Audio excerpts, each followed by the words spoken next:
নমস্কার বন্ধুরা, কেমন আছো তোমরা সবাই?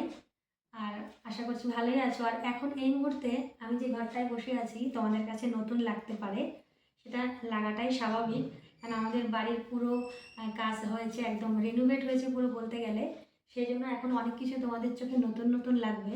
আর হ্যাঁ, তোমরা যারা আগে আমার ভিডিও দেখতে, আমাকে অনেকেই লাইক করতে, তারা হয়তো ভাবছে হঠাৎ করে দিদিভাই অনেকদিন ক্যামেরায় আসেনি বা ভিডিও দেয়নি, তারপরে আবার আজকে হঠাৎ করে কেন এসেছি। একদমই হ্যাঁ, সেটা বলার জন্যই আজকে আমার তোমাদের সামনে আসা। তো দেখো, ভিডিও না দেওয়ার পিছনে অনেক কারণ আছে, সব কিছু আমি বলতে যাচ্ছি না। দু একটা আমি তোমাদের সঙ্গে শেয়ার করি। যেমন ধরো, আমার শরীর অনেক দিন হলো, ধরো ওই 2 বছরের মতো হলো খারাপ যায়, মাঝে মাঝে ভালো হয়, তারপরে আবার মাঝে মাঝে খারাপ যায়। তো ডাক্তার টাক্তার দেখাই, আবার শরীর টরীর ভালো হয়, তখন আবার আবার কিছুদিন স্বাভাবিকভাবেই থাকি। তো বেশ কিছুদিন যাবৎ আমার শরীরটা খুব একটা সাথ দিচ্ছিল না। তারপর আবার ডাক্তার দেখানো হলো, দিয়ে ওষুধ টষুধ খেয়ে এখন আবার মোটামুটি ঠিক আছি। তো ভিডিও যখন আমি প্রথম দিকে করতাম তখন এতটাও আমার শরীর খারাপ ছিল না, ভালোই চলছিল। তা তখন থেকে আমি মোটামুটি কন্টিনিউ ভিডিও দিতাম। তারপরে শরীর তো খারাপ হয়ে গেলে আর কিছু করার থাকে না, তখন মনে হয় যে থাক, ভিডিওই আর করবো না, ছেড়ে দিই, শরীরই ভালো যায় না তো আর আমার এরকম ইররেগুলার ভিডিও কেই বা দেখবে।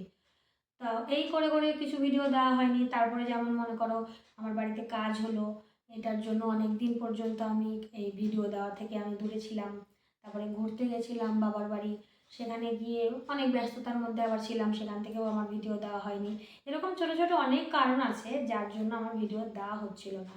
কিন্তু আবার আমি এটাও চিন্তা করলাম যে না, অনেক ফাঁকি দিয়ে ফেলেছি, আর ফাঁকি দেবো না।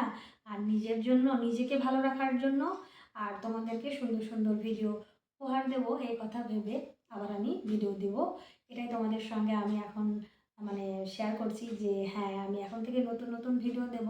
আশা রাখবো প্রত্যেক দিনই ভিডিও যাবে একটা করে, ছোট হোক কি বড়, একটা করে ভিডিও যাবে।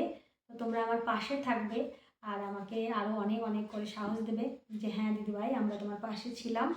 আর যারা নতুন বন্ধু আছো তারা একটু আমার ভিডিওটাকে লাইক শেয়ার করে দিও আর সাবস্ক্রাইব করে দিও চ্যানেলটাকে, তাহলেই হবে। আর আমি আমার নতুন নতুন ভিডিও কিভাবে দেখাবো তো তোমরা দেখতেই পাবে। আর নতুন যা কাজ হয়েছে সেসব তো নতুন নতুন ভিডিওতে তোমরা প্রত্যেক দিনই দেখতে পাবে। তো আর কিছু বলছি না। তো আরেকটু বলি, যেটা হলো তোমার আগেই বলতে হতো যে আমার ভিডিও না দেওয়ার আরেকটা কারণ, যেটা আমি বলতে ভুলে গেছিলাম, এই মুহূর্তে আবার মনে পড়লো, সেটা আবার বলছি। যে আমার ওই এই বয়সে এসে যেটা কি হয়, মাঝে মাঝে আমার মনের জোর হারিয়ে ফেলি। মানে আমরা দিদি ভাইরা এই বয়সে যারা আমরা আছি, তো তাদের কি মনে হয় যে থাক, এটা করছি না, করবো না, আজ করছি না তো কাল করব। এরকম করে করে কি হয়, এই প্রতিদিনের যে রুটিন সেখান থেকে একটু আমরা চেঞ্জ হয়ে যাই। তখন মনে হয় ওই একঘেয়েমি লাইফস্টাইল, একঘেয়েমি কী দেখাবো, এসব ভেবে আমার ভিডিও দেওয়া কন্টিনিউ হচ্ছিল না। কিন্তু আমি সম্পূর্ণ ভুল ছিলাম। তারপরে আমি নিজে নিজে চিন্তা করে দেখলাম যে না, যাই হোক না কেন ভিডিও দেওয়া বন্ধ করা যাবে না। তাহলে অন্তত আমি আমি নিজে ভালো থাকবো না। মানে একা একা একটা মানুষ সারাদিন এই ঘর সংসার নিয়ে থাকলে একটা সময় আসে মনে হয় যে আমরা নিজেদের জন্য কি করছি, কি করব। তখনই গিয়ে মনে হয় যে আমি যদি এরকম ভিডিও বানাই তাহলে আমার মনের যে কথাগুলো তোমাদের সঙ্গে শেয়ার করতে পারবো, আর তোমরাও আমাদের নতুন নতুন ভিডিওগুলো দেখতে পাবে। তো চলো, আর বেশি কথা বলবো না। আশা রাখছি তো তোমরা আমার এই সমস্যাটার কথা বুঝবে আর তারপরে আমার পাশে থাকবে। মানে যেমন ধরো, প্রতিদিনের ভিডিওগুলো এরপর আমি আস্তে আস্তে দিতে থাকবো, কোনো দিন শর্টস, কোনো দিন বড় ভিডিও। তো এভাবেই হয়তো ভিডিওগুলো আসবে তোমাদের সামনে। তো তোমরা আমার পাশে থাকবে আর আমাকে অনেক অনেক সাপোর্ট করবে। তো চলো, এই পর্যন্ত আজকে ভিডিওটা রাখছি। তো চলো, বাই।